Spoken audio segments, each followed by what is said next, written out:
Thanks for being up with us at 7 o'clock on Sunday morning. I'm Jenna Webster along with Lindsay Monroe. We've got actually a pretty nice Sunday to be out and about. It is. But we do have that weather impact alert, so you got to be aware of. It's one of those days we know it shouldn't be 72 this time of year. We want it to be, though. It would be nice if it just stayed that way, but our average high 51.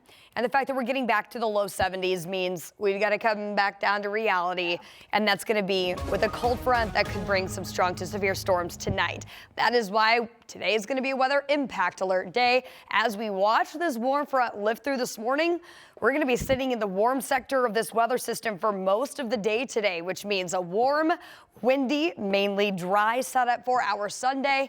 But then as soon as that cold front back to our west approaches, we'll see a line of storms to develop along that area where we'll see a collision of air masses. And then up to our north, if you're a snow lover, you're probably wishing you were there because we're talking widespread blizzard warnings for northern Illinois all the way up through the upper Midwest. Here locally, we are awaiting that warmer air mass. It's just 46 in Indy, but already up to 54 in Louisville, 62 in the St. Louis area.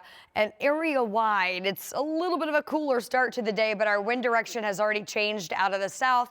That's going to continue to pump in some much warmer air later today.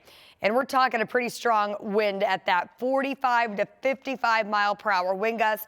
Very windy for this afternoon.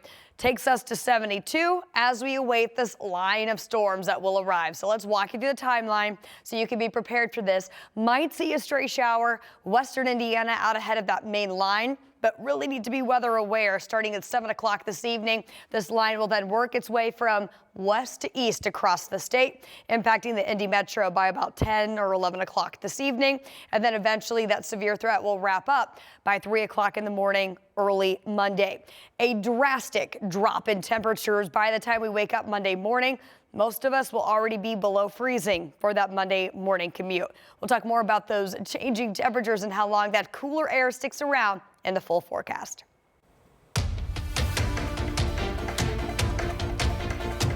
We want to start with breaking news this morning of an overnight fatal crash on Indy's east side. This happened near Sherman and Washington just after 2 this morning.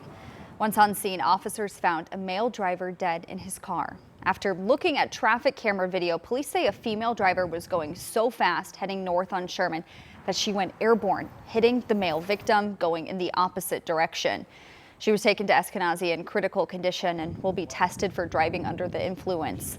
The IMPD fatal crash investigation team will look for more information in this crash, and the Marion County coroner will determine the age of the victim who died. This morning, we're learning a service member from Indiana has died in the Middle East. The U.S. military confirms Captain Seth R. Kovville with the United States Air Force was from Mooresville. He was only 38 years old.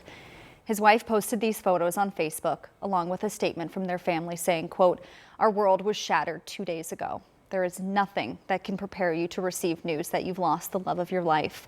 Our family will never be the same." Now, according to the U.S. Air Force, Captain Kovville enlisted into the agency with the Indiana National Guard in 2006, graduated from Purdue in 2011, and transferred to the Ohio Air National Guard in 2017. The military confirmed he was one of 6 service members who died when a refueling aircraft crashed in Iraq on Thursday as part of Operation Epic Fury. That crash is still under investigation, but NBC News is reporting 2 planes were involved. Many Indiana leaders are paying their respects to Kovville's family, calling him a Hoosier hero. State Treasurer Daniel Elliott released this statement on social media saying, in part, "Please pray for Captain Seth Kovville and his family. As a fellow Morgan County resident, Captain Kovville represented the best of us in Indiana. Please honor him, his fellow crew members, and all those who have given that last full measure of devotion so that we may all be free." We'll have more statements from other leaders as well as new details on the crash on our website at WTHR.com. We're told he also flew more than 400 hours in military combat. Today, an Indiana family is calling for change at the state level after an 11-year-old girl from Stylesville died last month. Oakland died in her home, and her father and stepmother are now charged with neglect of a dependent, resulting in death. The community came together for a vigil to pay her respects and call for new legislation called Oaklands Law. People at the vigil say there should be a shared system between police, hospitals, and schools to track potential child abuse. No child should ever go through this, and a little girl was silenced, and we need to be the voice for her, and this happened in our backyard, and to ensure that this doesn't happen again. Their support does not go unnoticed. Organizers also tell us there are plans to create a park bench in Stilesville to memorialize Oakland. Right now, police are trying to figure out what led to a shooting on the east side of Indianapolis. This happened just after 8 p.m. last night. Metro Police tells us they got a call to Kildare Avenue near East 21st Street, and Emerson Avenue. That's where they found someone who was shot, and they were later taken to Methodist Hospital, where they're expected to recover. But police say they don't think this was a random shooting.